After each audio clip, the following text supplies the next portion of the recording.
Bonjour à tous, une petite capsule vidéo pour vous corriger l'activité, les structures anatomiques témoins de l'évolution des espèces. La première activité vous demandait, à l'appui d'un petit texte tiré de Candide de Voltaire, de montrer que cette vision panglossienne de l'évolution, donc celle qui est présentée dans le texte, est en contradiction avec l'origine de l'apparition de nouveaux caractères. Alors la première chose qu'il fallait faire, c'était tout d'abord faire la liste de ce qu'on sait à propos de l'apparition des nouveaux caractères. Ce que l'on sait, c'est qu'un caractère nouveau apparaît suite à une mutation dans la séquence ADN, et cette mutation donne un ADN nouveau. On sait aussi qu'une mutation est toujours aléatoire, ce qui veut dire qu'elle ne dépend pas de l'environnement. L'environnement, il a bien une influence, mais il a une influence par l'intermédiaire de substances mutagènes qu'il contient, il a une influence sur la fréquence des mutations, mais absolument pas sur la mutation qui se produit. Les nucléotides qui sont modifiés dans l'ADN, c'est toujours une modification qui est au hasard. Une mutation, elle peut être transmise à la descendance. Donc si elle se produit dans une cellule reproductrice, et si la mutation peut être transmise, et bien à ce moment-là, le caractère nouveau peut lui aussi être transmis. Et la sélection naturelle, elle intervient sur ce caractère puisqu'il peut être favorablement sélectionné, et s'il est favorablement sélectionné, alors sa fréquence augmente. Donc à partir de là, il faut comprendre ce que ça veut dire, une vision panglossienne de l'évolution. Eh bien, lorsqu'on lit le texte, en fait, on le comprend comme quoi les caractères sont adaptés à l'environnement. Ce qui sous-entend que les mutations se font en fonction de l'environnement pour que l'être vivant soit le plus adapté possible. En quoi est-ce que ça, c'est en contradiction avec les connaissances qu'on a énoncées précédemment? Eh bien, ce n'est pas l'environnement qui détermine la mutation, puisque la mutation se fait au hasard. Et puis un caractère peut être transmis même s'il n'apporte pas un avantage. Donc là encore, c'est en contradiction avec une vision panglossienne, entre guillemets, d'une évolution parfaite, où les êtres vivants évoluent au fur et à mesure des changements de l'environnement afin de toujours être le mieux adaptés. L'activité 2 portait justement sur les mécanismes d'apparition des nouveaux caractères. Donc on vous demandait d'abord de montrer que le système visuel des mollusques est adapté à leur mode de vie. Donc on s'intéressait tout d'abord aux mollusques. Et ce qu'on pouvait voir en lisant le texte, c'est qu'il existe en fait deux types de modes de vie pour ces mollusques.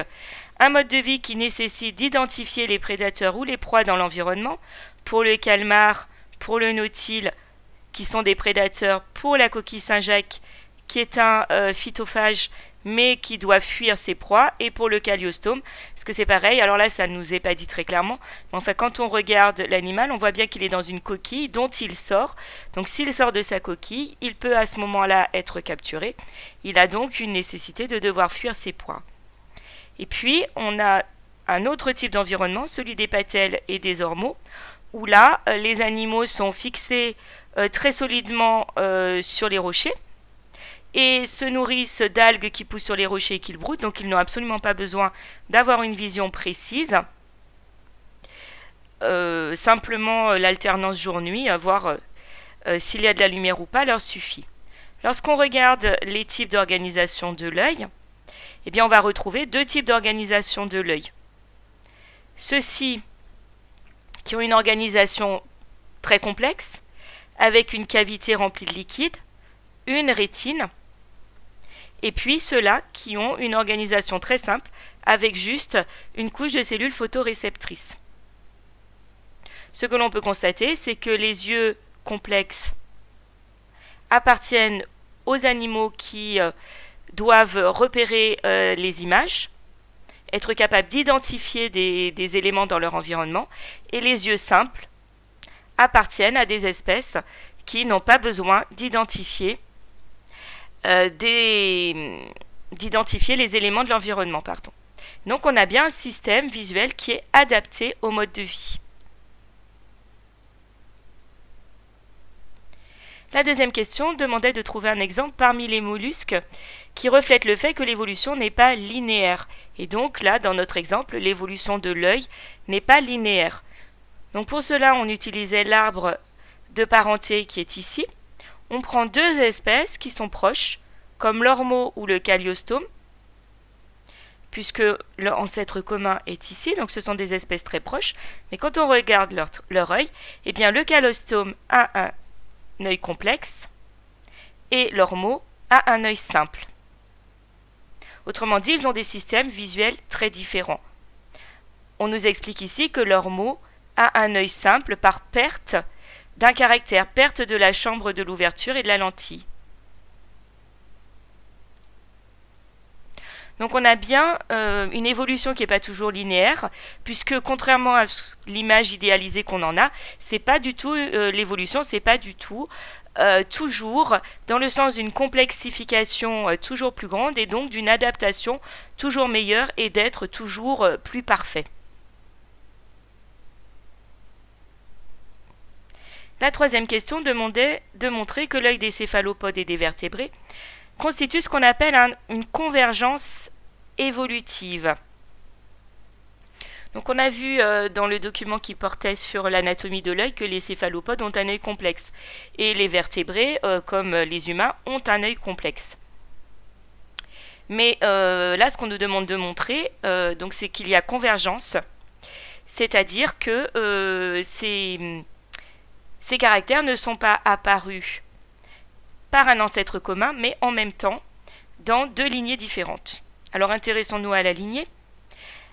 Donc ici on a l'arbre évolutif dans lequel on va retrouver les céphalopodes, nautiles et sèches et les vertébrés, vaches et humains. Leur ancêtre commun, il est ici.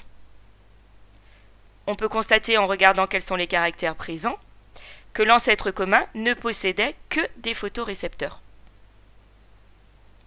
Il y a ensuite séparation en deux lignées, la lignée qui donnera les vertébrés et la lignée qui donnera les céphalopodes. Et dans ces deux lignées donc, qui ont divergé, qui se sont séparées, donc qui n'ont plus de lien de parenté, on va voir apparaître les mêmes caractères.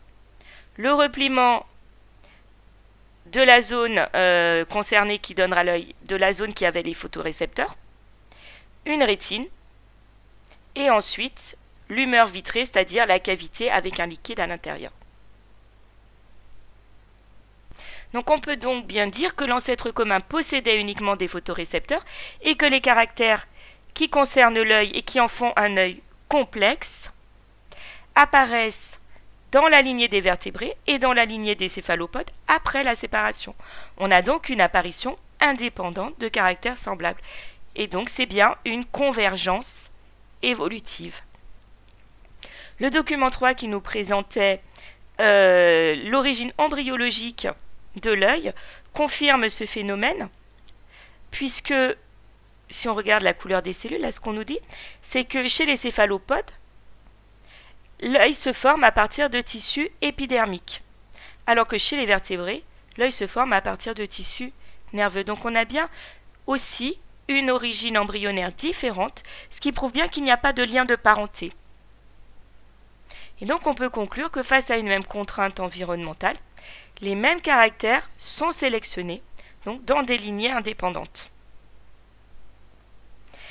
Dans l'activité 3, on a essayé de vous présenter de façon extrêmement simpliste un mécanisme dans l'évolution qui est plutôt très complexe, qui est le résultat de contraintes qui est l'évolution des espèces liée à des contraintes de l'environnement qui aboutissent à ce que se créent chez les êtres vivants des compromis. Donc on a pris l'exemple de l'accouchement chez la femme et on le compare avec un cousin primate, le chimpanzé. Donc l'homme est bipède, il a donc un bassin adapté à la bipédie. Le chimpanzé est quadrupède, il a un bassin adapté à la quadrupédie. Le bassin humain adapté à la bipédie, eh bien, il est court et étroit, parce que ça va représenter, d'un point de vue bipédie, un meilleur soutien pour les organes lors de la station debout. Mais ce bassin court et étroit, il va apporter une contrainte lors de l'accouchement, puisqu'il est mal adapté au bébé humain qui a un gros cerveau. Dans ce document, on voit que chez le chimpanzé, la tête du bébé chimpanzé s'engage dans le bassin et qu'ensuite le bébé chimpanzé glisse par l'ouverture du bassin et naît sans aucune difficulté, oui, à peu près sans aucune difficulté. Chez le bébé humain, donc au départ, comme pour le bébé chimpanzé, ce qu'on ne nous montre pas sur l'image là, le bébé humain a la tête orientée avec le nez du côté du pelvis de la maman, comme pour le bébé chimpanzé. Mais ensuite, comme le canal se rétrécit, eh bien, il va y avoir nécessité d'une rotation pour que la tête du bébé se présente dans l'autre sens. Et donc, le bébé humain va à ce moment-là naître avec la nuque du côté du pelvis de la maman. C'est ce qu'on voit dans ce document. Donc, on voit bien que le bébé chimpanzé, il naît face à sa mère, alors que le bébé humain naît en fait avec, donc là c'est le ventre de la maman, on comprend bien, pardon, c'est la cuisse. Le bébé humain va naître avec la nuque contre le ventre et le nez en fait contre l'arrière du corps. Ce qui pose des problèmes au niveau de la nuque parce qu'il y a toujours un risque de lésion de la colonne vertébrale. Donc ici on est face à deux caractères contradictoires qui sont liés à des changements. Mais comme ces changements ne se sont pas produits en même temps, eh bien, ce n'est pas une coévolution où les caractères évoluent ensemble et sont sélectionnés ensemble et aboutissent à un résultat tout à fait harmonieux. Ici, on a deux caractères contradictoires et en fait, on est face à ce qu'on appelle un point d'équilibre, c'est-à-dire un compromis sélectif entre la bipédie, qui est un caractère sélectionné parce qu'il était tout à fait favorable à l'espèce, et la taille, l'augmentation du cerveau chez l'humain, qui a augmenté ses capacités cérébrales, ses capacités cognitives, mais qui était en fait en désaccord avec la stature debout et la taille du bassin. Et chez la femme, on a abouti à voir apparaître des adaptations qui là ne sont plus du tout génétiques et liées à des mutations, mais des adaptations comportementales, puisqu'il va y avoir rotation du bébé à l'intérieur du bassin, et des adaptations sociales, puisque l'accouchement chez la femme nécessite une assistance, et très tôt dans l'histoire de l'espèce humaine, comme les humains ont toujours vécu en groupe, et bien très très tôt on voit apparaître une assistance à l'accouchement, et les femelles humaines de l'époque, il y a 500, 600 ou 1000 ans ou 1 million d'années, ont commencé à accoucher les mères de façon à permettre une naissance sans mortalité de leur bébé. Voilà, donc cette activité est terminée. Comme d'habitude, vous trouverez la prochaine activité corrigée sous la même forme d'une capsule vidéo.